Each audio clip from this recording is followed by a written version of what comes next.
Hey everyone, and welcome. Today we're going to be talking about taxis. This is part one of a two-part series that I'm doing about taxis and public transport as someone who has a physical disability. So in today's video, we're going to go over why I don't like taxis and some of my, I wouldn't exactly say horror stories, but some of my negative experiences with them.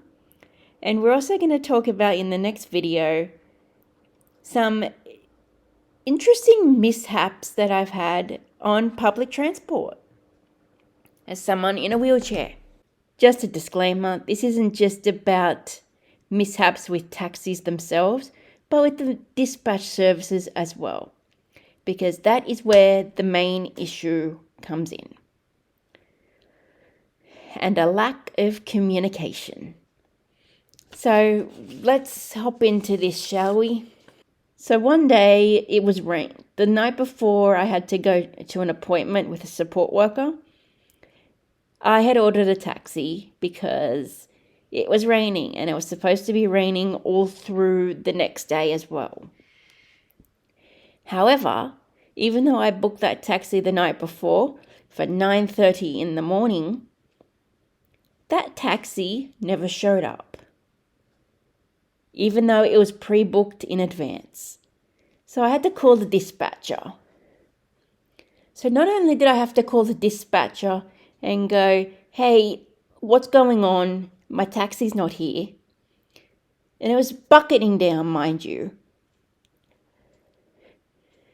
They were like, okay, we'll look into it and call you back. I also had to call the disability service that I was attending at the time and ask them to pass a message along. Because at this point, it was like 10 o'clock in the morning. And I had to be at my destination at 11. And it was a half an hour drive, probably a 20-minute to half an hour drive, depending on traffic. So that's why it was booked at 9:30. So I would get there in time for my 11 o'clock shift.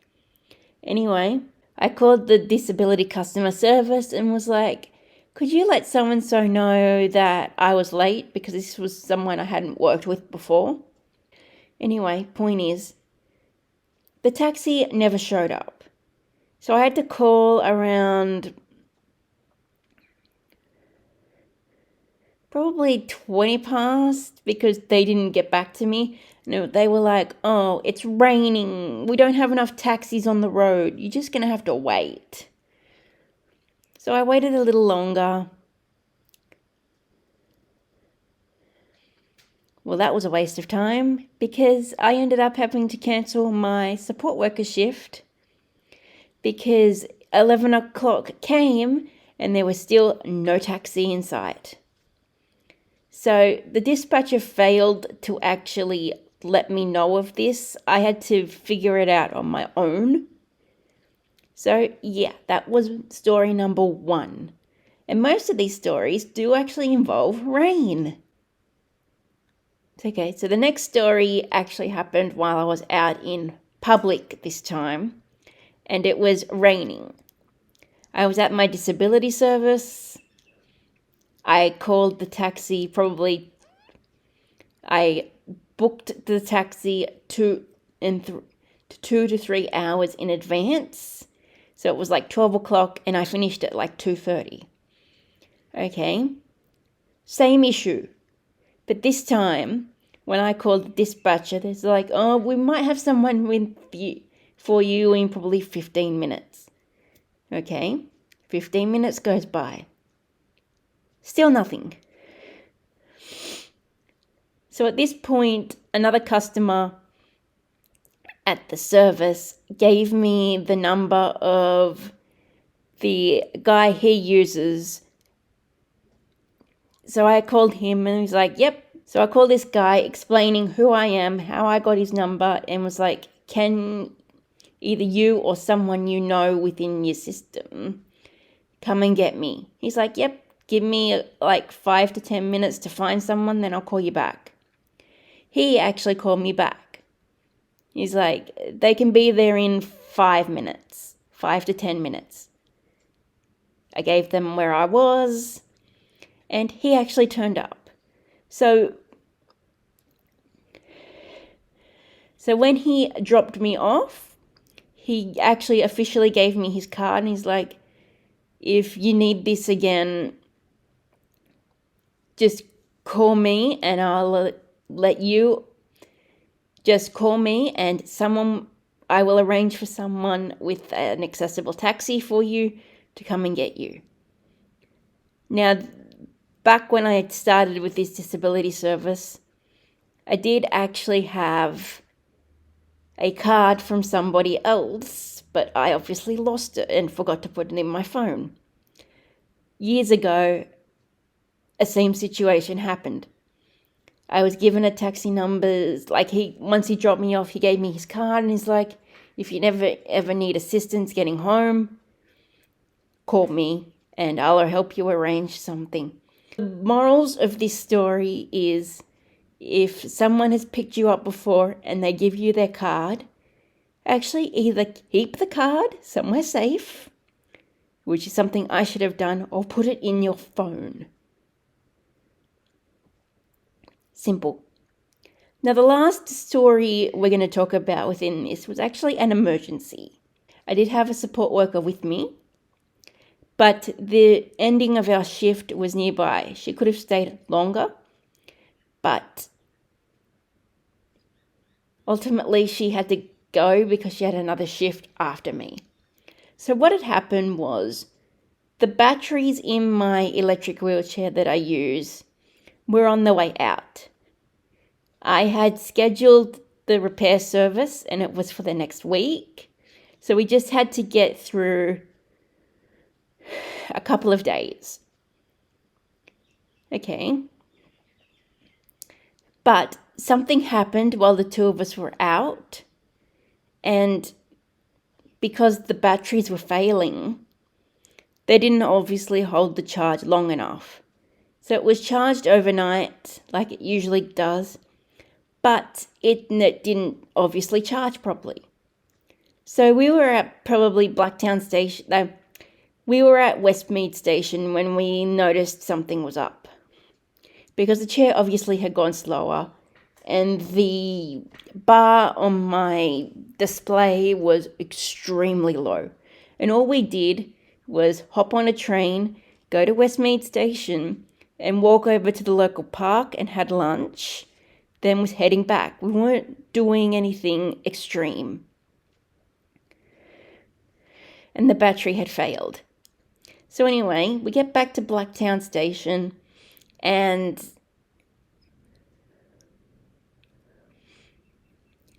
decided to call a taxi. Now, it wasn't raining that day, but it did actually probably look like it was going to. So we called them at probably 2:00.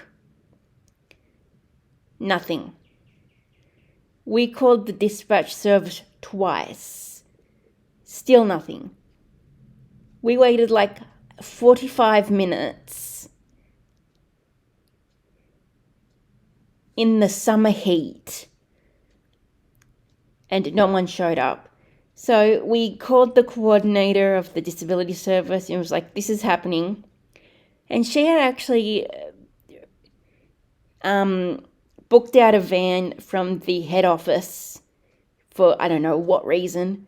So she's like, okay, if they don't call you back within 10 minutes, I'll come and get you and take you home. So that is how that story ended. Now, just imagine this. If you've ordered a taxi or an Uber and it is an emergency that you have to get to an appointment, it doesn't matter if you just book the taxi or have booked the taxi like 1 or 2 days in advance. This is not acceptable. Someone is relying on your service to get them from point A to point B. And if you do not show up for them, they're not going to use your service anymore. I only use taxis when it's an emergency, or if I have to get somewhere and it's raining outside. They're the only times I've had to use this service. So that is actually why I prefer public transport to taxi services. Now, like I said, it's not always necessarily the blame. Yes, there probably aren't as many wheelchair taxi services on the road, but if someone books your service days in advance, you need to actually show up. You also need to communicate better with the person you're actually picking up, whether that's the dispatch service itself or the taxi driver. They have your details on the system. So why they don't communicate, oh, sorry, we don't have a taxi right now. We'll let you know, but they never did. Everything in this instance, they never called me back. I had to put 2 and 2 together on my own. And some of these situations were actually stressful. It's like you're not only disrupting my day-to-day, but you're also disrupting the person I'm meeting, or my appointment. Like I said, I booked that first taxi, all those taxis, except for that last scenario, in advance, and I still didn't get anywhere. Like I said, people fail sometimes, and I get it. But that doesn't mean you don't still try your hardest to get that person where they're going. So that's it for today's video. Tune in next week where I tell you some pretty interesting stories of my public transport journeys and where they take me. Thank you so much for watching this video, and I shall see you next week. Bye everyone.